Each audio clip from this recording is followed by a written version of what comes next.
gentlemen, we are back. It's been quite some time. It's been quite some time, ladies and gentlemen. I know I've been on a bit of a hiatus. You know, a lot's changed in life. A lot's changed. I've had a child. So I guess let's clap it up for me and fatherhood.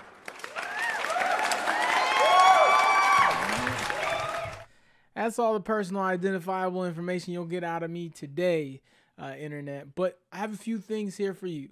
I'd like to review a few things, but before I do so, I'd like to give a quick shout out, or rather a quick notice out there that I am starting another YouTube channel, which will be my bourbon tasting channel with a select group of my friends. I'll still have my reviews here on the page, but I started a little bit of collective with some brothers of mine who also enjoy bourbons, really high-end bourbons, so you don't have to.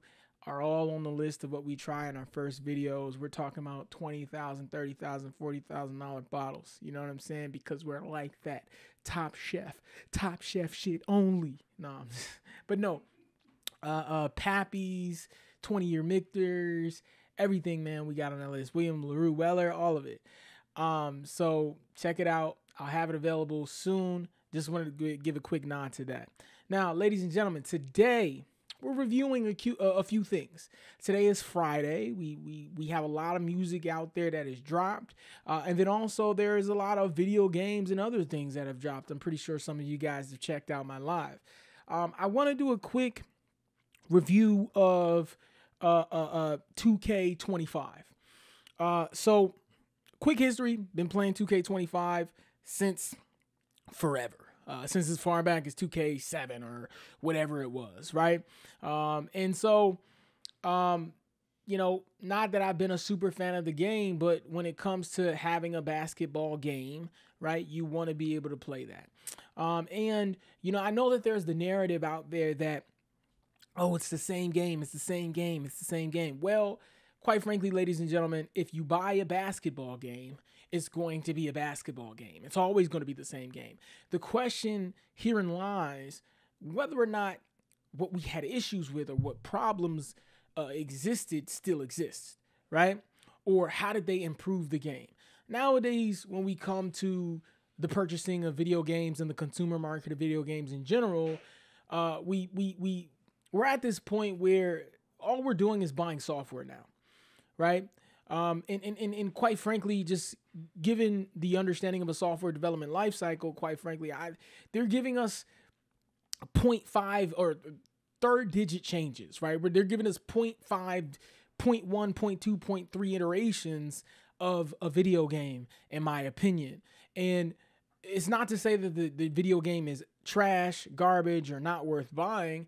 It's just a simple fact that I hate the 2K model. And especially now that this whole season style of gaming is introduced to the market from games like Call of Duty, where now you can figure out a way to generate a revenue continuously throughout the year or the course of the game, incentivizing maybe a 0.5, 0.3, or 0.1 badge boost or attribute boost, right? Is what you're fighting for at the end of the day. But I mean, once the game's done, and then you start all over a year later, which, you know, I kind of don't understand that. If we understand that the game's going to be the same every year and it is what it is, and all you're going to update is minor, I guess, physical contact, contextual style efforts of the game, like, why are you continually charging people for that? It's not different. It's the same thing. Every person who purchases this game is going to spend on average $50 to $100 on this game after buying it, after spending the $79.99 or the $69.99 or whatever it is, right? Every person who buys 2K is going to spend that extra money. And so the issue I have with 2K specifically in their model is the fact that every year you got to purchase a game to buy VC to actually have a viable player to enjoy, to actually grind and compete. So it is very much a pay to play game. And quite frankly, when we talk about the nature of the dynamic of even playing 2K, like, we're supposed to be NBA players, right? But you go into the Pro-Am or you go into the Rec or you go into different game modes and there are players that can't even make passes, right? There isn't a single NBA player that has ever played the game who can't make a basic pass. There isn't a single NBA player that can't catch a pass, right? Or can't figure out a way to pick up a loose ball or fundamentally box someone out and win a rebound regardless of attributes, right? Rudy Gobert might be one of the best defenders in the league for the last 3 years, MVP or defensive player of the year, right? But, that doesn't mean he gets every rebound. That doesn't mean he blocks every shot, right? Fundamentally, or if I get position on a person or a player, I should be able to win that battle 10 times out of 10, right? So it's just not a smooth basketball experience, right? It's just playing 2K rather than playing basketball. And in some cases, people can make these anomaly builds and completely exploit the game, and there's nothing you can do about it because they just know how to do this game better than basketball is. So the question isn't whether or not is it a great basketball game, because it's not really, in my opinion, a fundamentally sound basketball experience in some ways. Like, I mean, quite frankly, we're playing a game where the most exciting aspect of putting points on the board is shooting threes and dribbling left and right and waiting till somebody falls, picking and rolling. It doesn't make you play real basketball. It makes you play 2K. And with that being said, ladies and gentlemen, I give 2K25 a 3 no. I'll give it a 3 out of 5, 6.5 out of 10. Sorry, bro. I mean, I'm just being real. You can wait another year for the next 2K. Hopefully they do something different.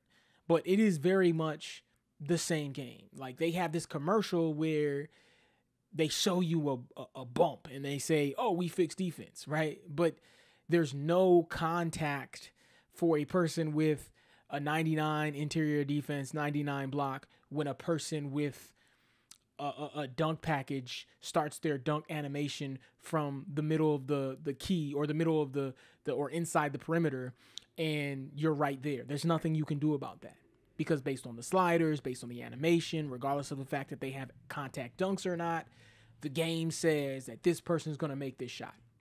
And not only that, quite frankly, I don't understand the gauge for what makes a person a good shooter on this game, because this is single-handedly the hardest 2K to shoot ever. And it's difficult for no reason. I mean, first of all, stats don't mean anything toward your actual ability to shoot this year. It just means something regarding the badges you're able to get, and the badges impact the animations you'll have. But then once you figure all of that out, you still somehow have to figure out your settings to shoot at a high level. So it's very confusing to me, right? Where I'll play on normal based response for shooting, and I'll make some whites, and I'll very rarely get my greens, right? With or without a meter displayed. But then I put it on high risk, and I'm cashing out greens repeatedly. But if I don't hit that green every time, I'll miss. And it doesn't seem like there's like this naturalness to actually shooting the ball, right? I should be able to shoot a perfect shot if I'm familiar with that jump shot. You know what I mean? And I understand that the contest is different this year, where if there's somebody 5'9" and I'm 7'1" with an 85-3, they're not going to be able to do much to contest that. And that's a very real reality unless I just jank the shot. But quite frankly, I mean, when we talk about even the notion of what timing stability or timing stability is, I mean, in my mind, it's okay, I'm going to have the same green window every time, but it's almost as if the green window is consistent, nothing changes, and you can just move it around by selecting whether or not it's set point or jump or what have you. And it's just this one little window, and it's like uniformly the same for everyone, regardless of your rating on shooting. It's like, 2K has to do something about increasing the green window, because I've created about, I would say 20 jump shots in the last hour attempting to figure this out. And I quite frankly cannot figure out how to shoot at a consistent level with a fluid jump shot. I've even taken jump shots that I've used from previous 2Ks, and I have an 83-point shot, and I cannot find a consistent shot in my court where no one's guarding me, right? So for instance, right, in my court, if I lay the ball up, if I go for a dunk, I'm going to make that layup or dunk every single time because I'm unguarded and it's a high percentage shot. Now, if I'm shooting a 3, I should have a great ability to shoot that 3 if every time I'm shooting it at the same sort of consistency, right? But it's like this little millisecond or thousandth of a second that differentiates between your ability to hit a green or for it to be a slightly. Like, I will hit a slightly early consistently, but I can't consistently hit a green in some cases. So I just feel like that needs to be fixed. I mean, if you're going to do things the way that you're doing things right now, in terms of how you've altered the shooting, you have to get rid of slightlies. There should not be any slightly earlys or slightly lates. There should just be late, early, or on time. In that slightly window should be the green window. And that is regardless of the slider that you're playing on. It's just, it makes no sense when, if someone has dimer or someone passes me the ball of a pick and roll inside a rec, I'll get this amazing boost of shooting at a slightly early that'll then be green. But in my court with no one guarding me, I can't seem to hit a green to save my life in some instances. So again, we're gonna drop a full video on just testing this out for you guys to see, and right after this actually. So we're gonna make a transition. But yeah, that's my take on 2K this year, man. That's my take on 2K. And again, I'm looking at it from the perspective of not just a basketball game. I'm looking at it from the perspective of 2K as a game.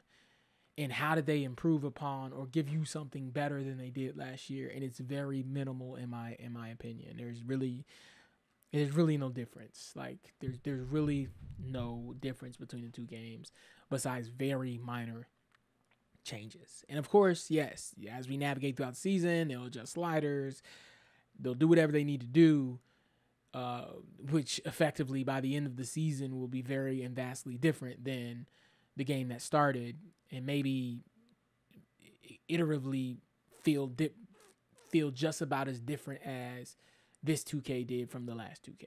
So there it is. That's my review on 2K, ladies and gentlemen. Much longer video coming soon. Sorry, bro. Sorry, bro. All right, ladies and gentlemen, moving on. What are we reviewing next? Let's talk about some music a little bit. A few albums on the way. A few albums dropped today. A few albums dropped a while ago. I just want to give a really, really, really big nod to Doechii from TDE. A lot of hype behind her efforts on her recent project. And I think it is artistically and aesthetically pleasing. It's not, in my opinion, the most musically classic or the most musically, oh my God, this is fire. But from an artsy-fartsy perspective, I think that what she does on this project is really good. She defines herself as a singular artist, and she finds this zenith of music making, and she's breaking the mold of being just this maybe up and coming rapper to being a solidified great artist. And there's a lot of Missy Elliott sounding sort of efforts on the project that I think she's giving a purposeful nod toward when we talk about real female MCs. So a whole lot of kudos to Doechii. Next things next. Moving straight on to another album that dropped today. LL Cool J's album is absolutely fire. It's absolutely fire.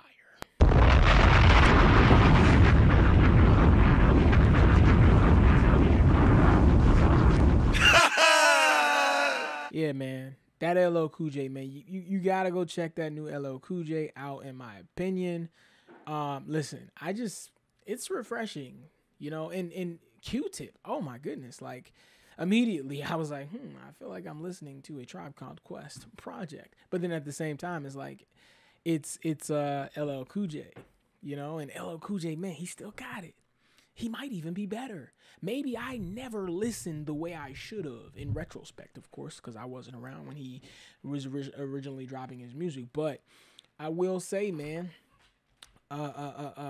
what he does on that project is really great, man. So I say go check it out.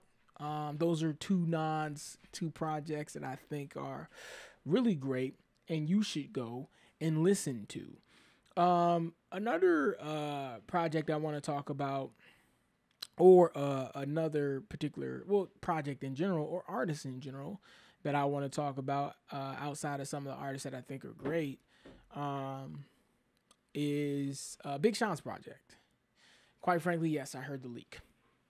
Maybe the leak might have been better. Maybe it was the same shit, just, I don't know. But quite frankly, this album, I think Big Sean's a great artist. I think where what and how he has evolved as an artist is great. But quite frankly, the best that you have given us, Big Sean, in my opinion, musically, music specific, has been a 2088 project. I don't think, and I'm not telling anybody to stop performing their craft, because he does it well. He does it a lot better than a lot out there.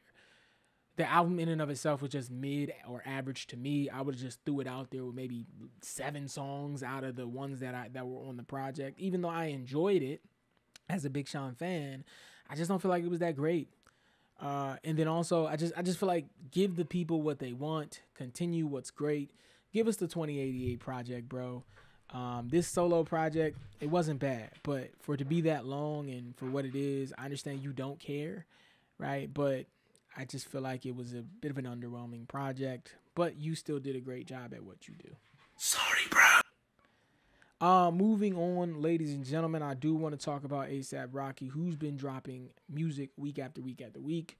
I do think his project is coming out pretty soon in September. I'm excited for it. Quite frankly, A$AP Rocky, Rihanna might have sat you down and said, hey, this is how you make music. Because in my opinion, I feel as though A$AP Rocky's career from start to today, project for project wise, has always been aesthetically pleasing. Like, it's been super aesthetic. You know what I mean? Everything that A$AP Rocky has done, with the exception to like some of the stuff he's done with Tyler, which I feel Tyler has brought out the best in him. And them dropping that dual project together, I think would have been great. But I understand Tyler being above him or above it at the time. But I think it's going to be some good music this time around. And I'm not saying he doesn't drop good music. I'm just saying, like, it's been super intrinsic. Like, either you're a fan of it or you're not. And not to say that all music has to appeal to everyone, but there has to be some general appreciation for the music, right? And I feel like A$AP Rocky in times past has really fallen short of that since his introduction with Long Live A$AP, which, you know, even when we look back at it now, to be a New Yorker with this Houston sound is now like, what the hell? But, I mean, hey, it is what it is. I look forward to the project. I think it's going to be great. Thanks, Rihanna, for helping him make great music.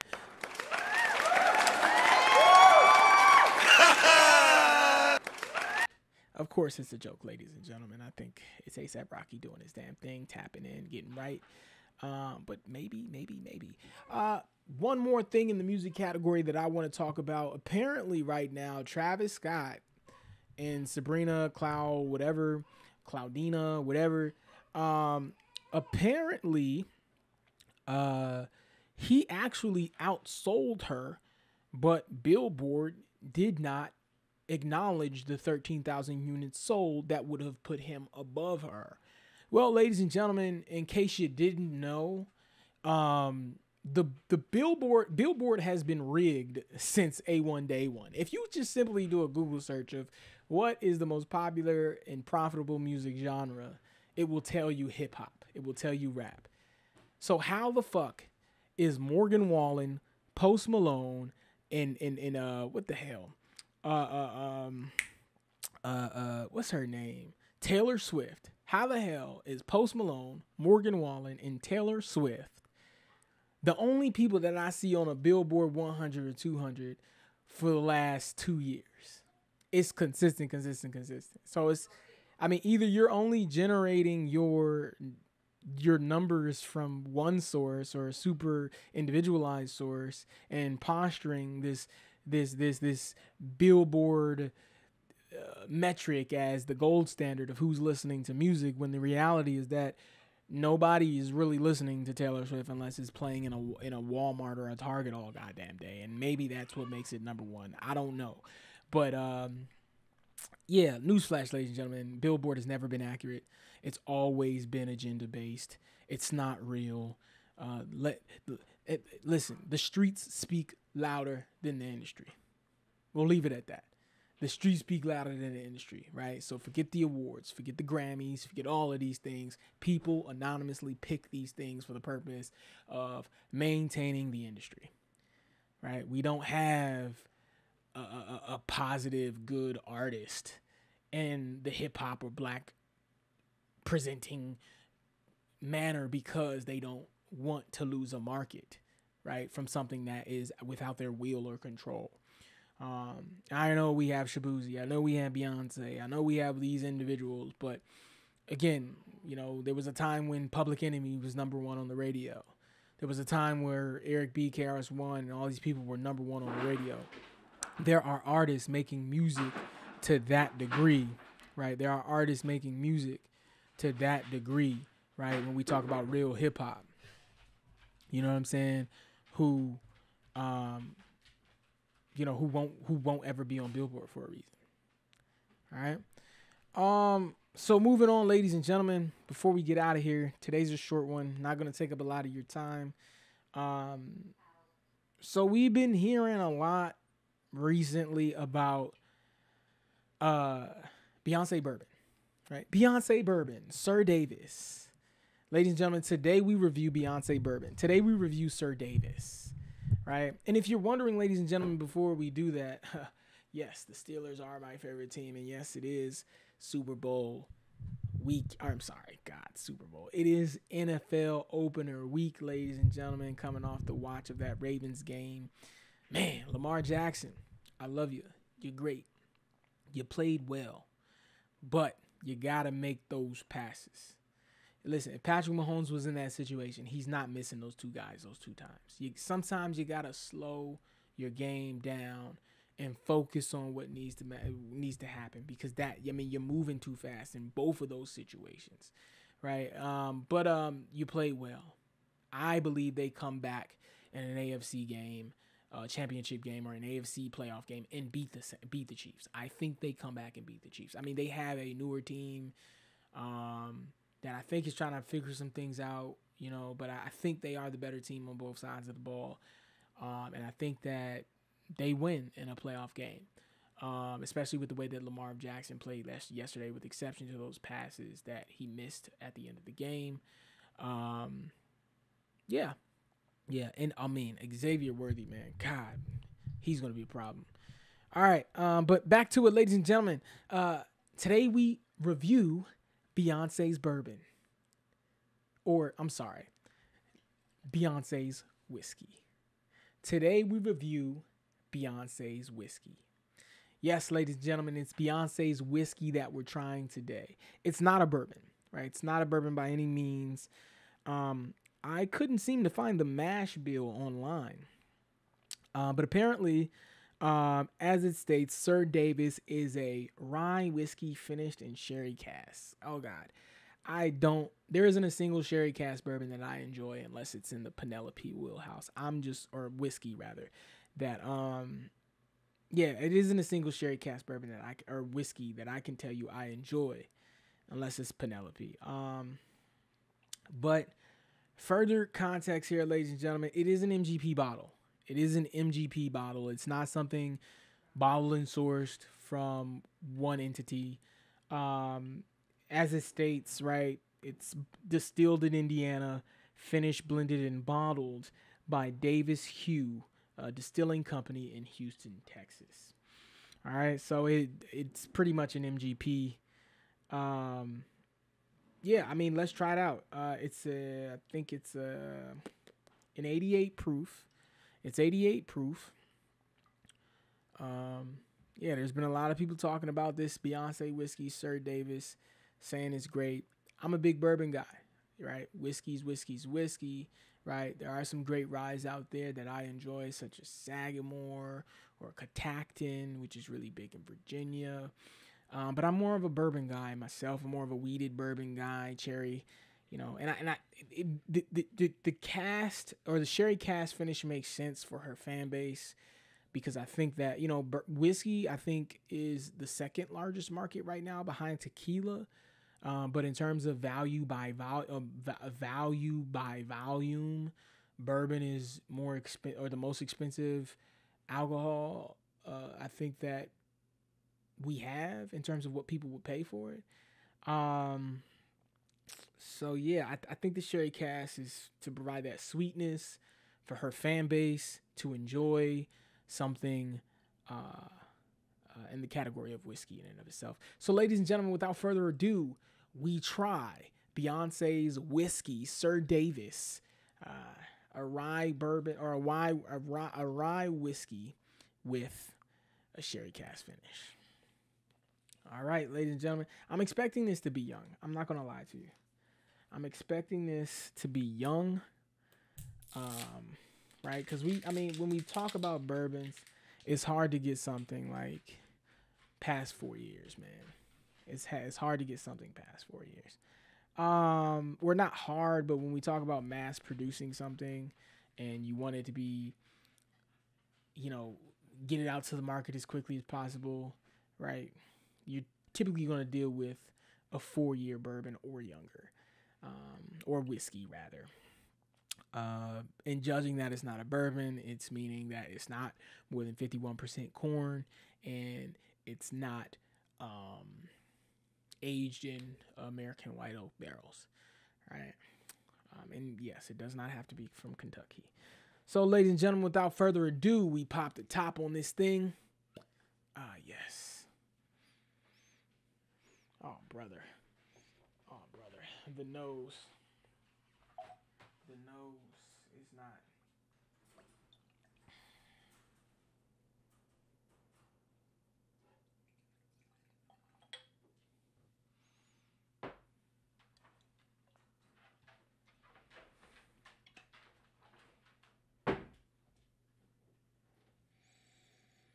Oh, brother. Honestly, it is a whiskey. We're not talking bourbon here, right? Okay, I gotta put that into my frame of mind.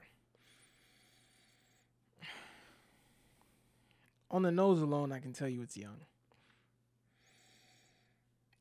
To me, it does come off a little sweet and soft as well. That could be the rye, but we'll have to get that on the palate. I want to think that there is some wheat in here. I smell the malt. Hold on.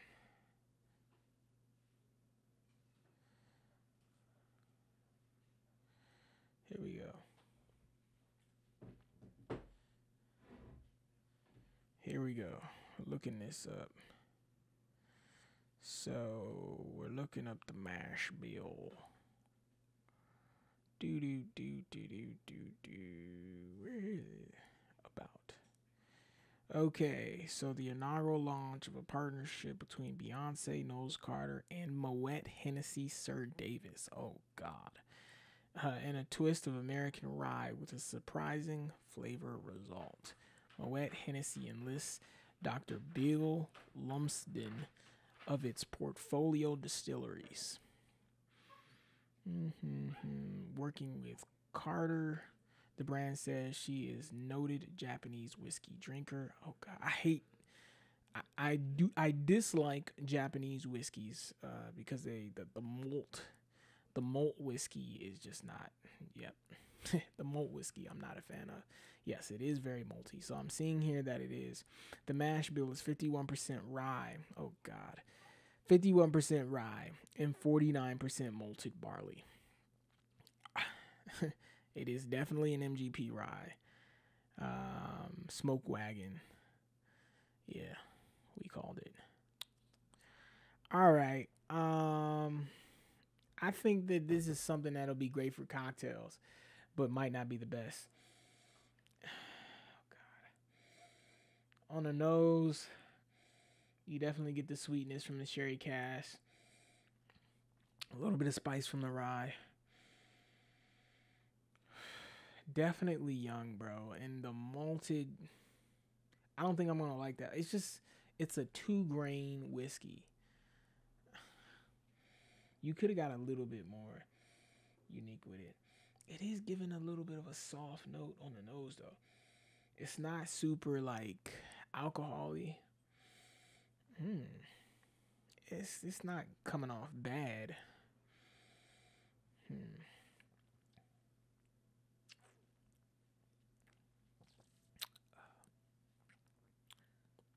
On the palate.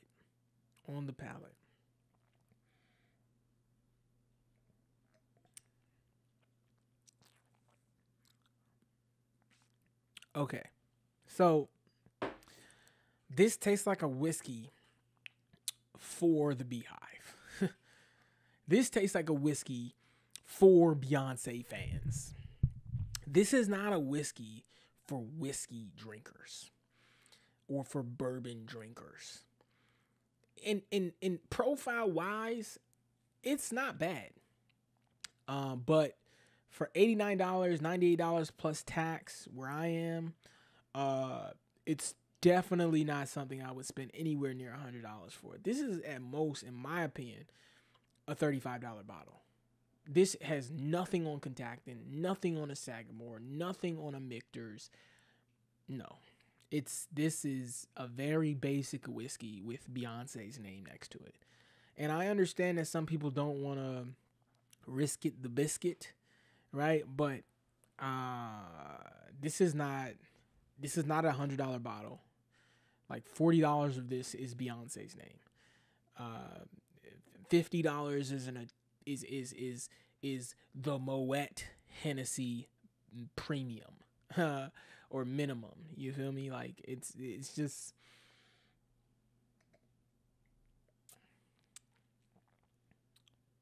Yeah, I mean, well, right, because at minimum I gotta take at least three tastes on the palate. So honestly, hold on.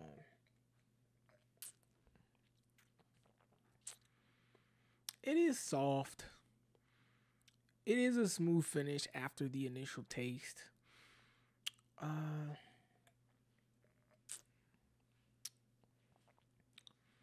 It is sweet. It's great for a cocktail. But nothing I would ever. Well, I mean, you could drink it alone. I mean, you could absolutely drink it alone. I think at 88 proof, just off 90, it is a little low when we're talking about whiskeys, especially rye whiskeys. But I think this is made for an introductory bourbon or whiskey drinker. This is made for an introductory whiskey drinker. It's made for her fans. If you want to buy something with Beyonce's name on it, and you want to diversify your alcohol cabinet as a woman, or Beyonce fans, or being the Beehive, this is great to have on your shelf, especially to mix and drink something with your friends that isn't always going to be tequila. So that's one thing I'll give it. I'll give it that. All right, I won't completely knock and hate on it. My rating, my score on this bourbon from a perspective of my rating on this whiskey, keep saying bourbon. My rating on this whiskey from the perspective of being a real bourbon / whiskey drinker, or this is a rye whiskey specifically. My rating on this is from being an experienced bourbon or whiskey drinker, it's going to be a 70. I'm going to give it a 70. Definitely not worth $89. The most I'd pay for something like this is probably $35 to $50, even given the fact that it's Beyonce's name on the bottle, and 50 is standing next to some Michter's, even though this doesn't even touch anything in that level. And I'm not a big fan of Michter's, quite frankly. And anything from Contactin blows this out of the water, including the hot honey. Yeah, I give it a 70. from the perspective of just or the rating of a novice, like if you're somebody if you're maybe a woman, not women. I'm not gonna homogenize an entire group of women, but maybe if you're someone who isn't familiar or doesn't drink bourbon often, or rather whiskey often, if you don't drink whiskey often, this is a great thing to pick up. But for $89, I don't think that person is buying this unless they're just a super fan of Beyonce.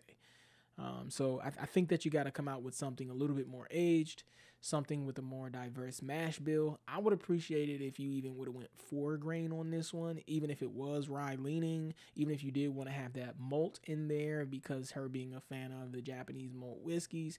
I will say that this is better than most malted whiskeys that I've had that are Japanese. And I've had Hibiki. I think Hibiki's great. Yes, Hibiki's better than this. But, I mean, would I buy a Hibiki? No. Right? Not for its price tag. When you talk about, not for its price tag. I mean, it's great, but it's not that great. And then this is like, I don't know, are there additives in this? I mean, it's soft. It's soft. Can we get an unbiased party to come in? So, ladies and gentlemen, we got an unbiased party. Get an unbiased party's take on the bourbon. So, nose it first, right? What are you getting on the nose? How you feel about the nose? Honey. Yeah, honey. Yeah, I'm getting some honey. I'm getting a lot of honey. A little bit of maybe, is that nutmeg or vanilla? Vanilla. Yeah. Nutmeg, vanilla.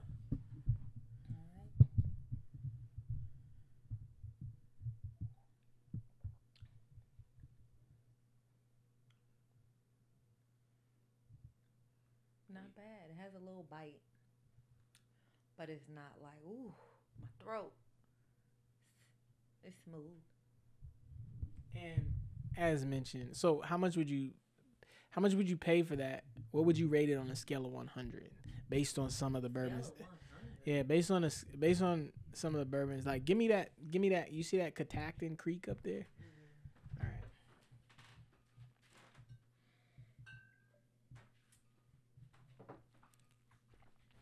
All right, so here we have a rye whiskey from Catactin Creek. Rye whiskey from Catactin Creek. It's a bottle and bond, so 100 proof. Yeah. So we're gonna try this next to the Beyonce bourbon. All right. So two rye whiskeys. One. That's a whiskey. Yeah. Both are whiskeys. This one's an MGP, 41% malted bar. It's 49% malted barley, or malt in general, and then it's 51% rye. So we're gonna try it next. Now we're gonna try the Catactin Creek Bottle and Bond. This is out of Virginia, by the way.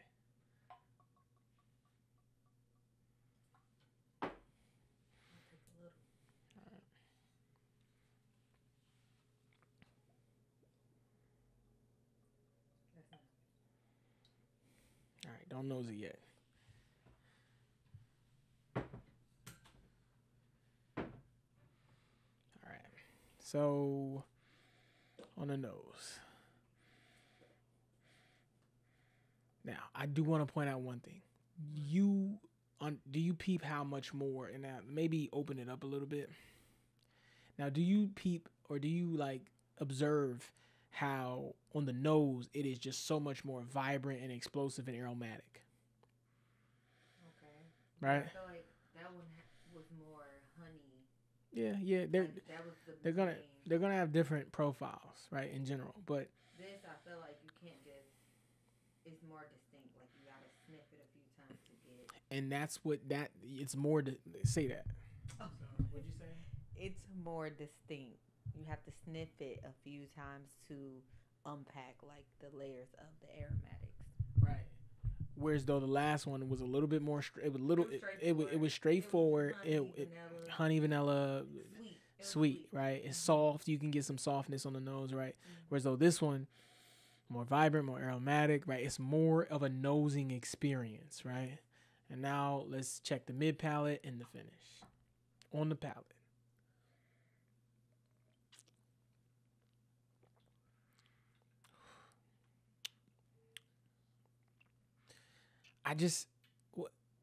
In my personal opinion, when we talk about whiskey, when we talk about rye whiskey, right? This is something that this is what it is, right? This is whiskey. This is a rye whiskey. This is on the mid palate. It's diverse. It's not just this simplistic thing that's attempting to. It's like I taste this and I say, oh, this is Catactin. This is an experience from a taste buds perspective, from a palate perspective, in my opinion. It's not something that's just like one dimensional or linear all the way through. It's a multi-tiered experience on the palate and the finish. But what are your thoughts? I see where you're coming from. I think that Sir Davis will be, it's more digestible. This is a lot more, like, you definitely need to sip this. You could throw that one back and be okay, Sir Davis, but this one, you need to take your time with it. Yeah. So you heard it there, folks, ladies and gentlemen.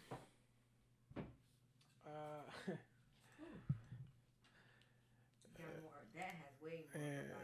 Two rye whiskeys, Sir Davis versus Catactin Creek Bottle and Bond. A winner here, Catactin. For those who appreciate, in my opinion, a real whiskey experience, but to the beginner, this is definitely going to be what you want, right? And I think that it fits her market well. So go with the Sir Davis if you're a fan of Beyonce and you're trying to get into drinking something else. Go with something more experienced and something more of the whiskey category with Catactin. But that was just to, I don't know, I guess to do a side-by-side on what to do. So, again, ladies and gentlemen, if you're a fan of Beyonce, if you're someone just getting into whiskeys, try it out. I think you'll like it. I think it's a great to mix with different things. I think it's going to be very smooth in like an old-fashioned or a whiskey sour or something like that. So I recommend having it on the shelf, but I don't recommend paying $89 for it. I'm just going to be real with you. I think that, when we talk about the average bourbon market, I mean, I think the average bottle is maybe $45 to $50. I mean, we're talking about an American sourced product here. We're not talking about, an import. So I just feel like this bottle should have been $55 at most. I feel like people would be more inclined to buy it. I think people would be more intrigued by it. While I think that the price just says, oh, this is Beyonce's, or this is Moet Hennessy. But I don't think Moet Hennessy does a very good job of their take on bourbon, even though they maybe leveraged a person who knows something about it. But ladies and gentlemen, that's all from me today. A short one, a quick one. Just wanted to let you all know we're back. Jordan Reviews It. We'll be reviewing a whole lot more in the future. Also, check out my new channel coming soon on the palate with a few great guys where we drink bourbon and enjoy ourselves, man. I'd like to thank you all for listening, man. It's been great. I thank you all for listening. See you next time. Peace.